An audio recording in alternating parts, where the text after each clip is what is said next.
Hello everyone. तो आज हम रेडियल नर्व के बारे में पढ़ेंगे। तो रेडियल नर्व क्या होती है, कहाँ से निकलती है, अगर इसमें इंजरी हो जाती है तो क्या होती है, ये सारी चीज़ें हम देखेंगे। तो सबसे पहले क्या होता है, जो रेडियल नर्व होती है ये क्या होती है, रेडियल नर्व अपर लिम्ब की नर्व होती है। ठीक है, मेनली ये ब्रेकियल प्लेक्सस से अपर लिम्ब की जितनी भी नर्व होती हैं, जैसे रेडियल हो गई, मीडियन हो गई, मीडियन नर्व, रेडियल नर्व, ये सारी जो होती हैं ब्रेकियल प्लेक्सस से अराइज हो जाती है। ये ब्रेकियल प्लेक्सस, तो C5T1 जो ब्रेकियल प्लेक्सस की स्पाइनल नर्व रूट होती है वहाँ से राइज हो जाती है। तो वहाँ से ये एक्जिला से होते हुए स्पाइरल ग्रुप, ये ह्यूमरस बोन होता है, ह्यूमरस के स्पाइरल ग्रुप से पास होती है। उसके बाद ह्यूमरस के लेटरल से पास होते हुए लेटरल एपिकोंडाइल के फ्रंट से पास होती है ये। ठीक है, उसके बाद ये दो में डिवाइड हो जाती है। पहली superficial branch of the radial nerve, दूसरी जो होती है मेन कंटिन्यूअस हो जाती है रेडियल नर्व की, और ये सुपाइनेटर से पास होती है, तो उसको कहते हैं पोस्टीरियर इंटरओसियस नर्व। ठीक है, तो जो एक्जिला में, ये रेडियल नर्व एक्जिला में जो होती है ट्राइसेप्स को सप्लाई करती है। तो ट्राइसेप्स की लॉन्ग हेड और मीडियल हेड को, ट्राइसेप्स मतलब 3 हेड होते हैं, लॉन्ग, मीडियल और लेटरल। तो एक्जिला में लॉन्ग हेड और मीडियल हेड को सप्लाई करती है, लेकिन ये स्पाइरल ग्रुप में ट्राइसेप्स के मीडियल और लेटरल हेड को सप्लाई करती है।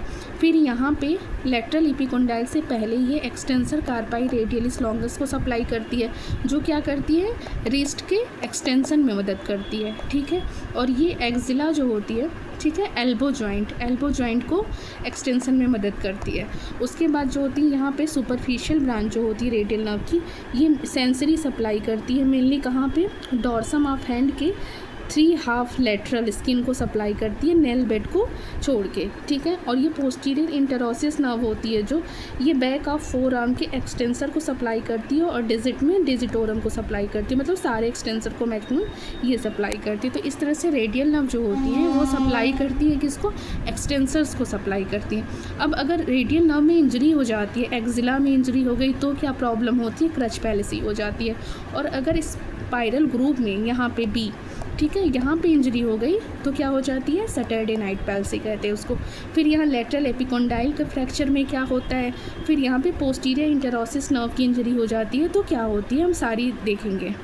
ठीक है, तो सबसे पहले जो होती है क्रच पैल्सी, जो हम यहाँ पे बताए ना, एक्जिला में अगर इंजरी हो जाए तो क्रच पैल्सी। तो अगर एक्जिला में इंजरी हो जाती है तो ये पूरी नर्व जो होती हैं वो सेंसेशन लॉस हो जाती है। तो मतलब ट्राइसेप्स, यहाँ एक्जिला में इंजरी हो रही है तो ये भी ख़त्म हो गई। ठीक है, यहाँ पे भी लॉसेस हो गए, यहाँ पे भी सारी लॉस हो जाती है। तो जैसे ट्राइसेप्स जो होती है, पूरी ट्राइसेप्स जो सप्लाई कर रहा है, ट्राइसेप्स में क्या हो जाता है, ट्राइसेप्स करती है ये एल्बो जॉइंट के एक्सटेंशन में मदद करती है। ठीक है, तो फिर ट्राइसेप्स की इंजरी हो गई, इन्वॉल्व हो जा रही है, तो एक्सटेंशन नहीं हो जाएगा, एल्बो का फ्लेक्शन हो जाएगा। फिर होता है रिस्ट एक्सटेंसर, कौन सी होती है, यहाँ पे ये भी एक्सटेंसर कार्पियाई रेडियलिस भी इन्वॉल्व हो गई, इसमें इंजर्ड हो जाती है, तो उसकी वजह से एक्सटेंशन रिस्ट का नहीं हो पाता, तो रिस्ट ड्रॉप हो जाता है। फिर एक्सटेंसर डिजिटोरम भी चली गई है, ठीक है, ये भी लॉस हो गई, तो यहाँ पे मतलब फिंगर ड्रॉप हो गया। ठीक है, इसकी वजह से फिंगर ड्रॉप, और superficial branch of radial nerve भी चली जाती है, जिसकी वजह से सेंसरी लॉस हो जाता है।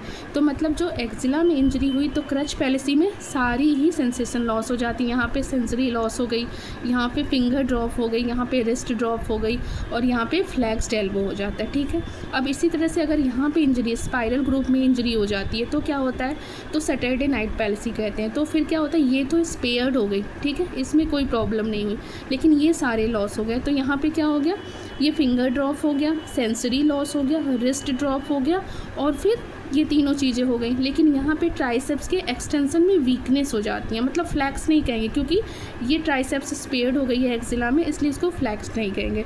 तो यहाँ पे क्या है, सैटरडे नाइट पैलेसी में रिस्ट ड्रॉप भी, फिंगर ड्रॉप, सेंसरी लॉस, लेकिन पार्सली ट्राइसेप्स इन्वॉल्व, तो वीकनेस इन एल्बो एक्सटेंशन में हो गई। ठीक है, तो इस तरह अगर लेटरल एपिकोंडाइल का फ्रैक्चर हुआ तो फिर क्या होगा, लेटरल एपिकोंडाइल, तो यहाँ पे सेंसरी लॉस चली गई, और फिर ये एक्सटेंसर को जो यानी फिंगर ड्रॉप हो जाती है, दो चीज़ें होती हैं। इसी तरह से यहाँ पे पोस्टीरियर इंटरओसियस नर्व की इंजरी हो रही है, तो ये सारी चीज़ें ऊपर की स्पेयर्ड हो गई, केवल क्या होगा, फिंगर ड्रॉप। ठीक है, सेंसरी लॉस भी नहीं होगा क्योंकि ये स्पेयर्ड हो जाता है।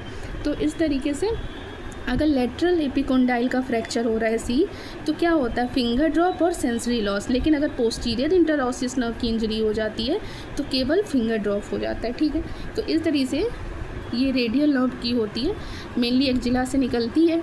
ठीक है, स्पाइरल ग्रुप से होते हुए लेटरल एपिकोंडाइल के फ्रंट से पास होती है, 2 में डिवाइड हो जाती है, सुपरफिशियल ब्रांच और पोस्टीरियर इंटरऑसियस नर्व। अब यहाँ पे क्रच पैलेसी कहते हैं, बी पे इंजरी तो Saturday night palsy, lateral epicondyle fracture, और यहाँ पे एक्सटेंसर डिजिटोरम चला जाता है तो फिंगर ड्रॉप यानी पोस्टीरियर इंटरऑसियस नर्व की इंजरी हो जाती है।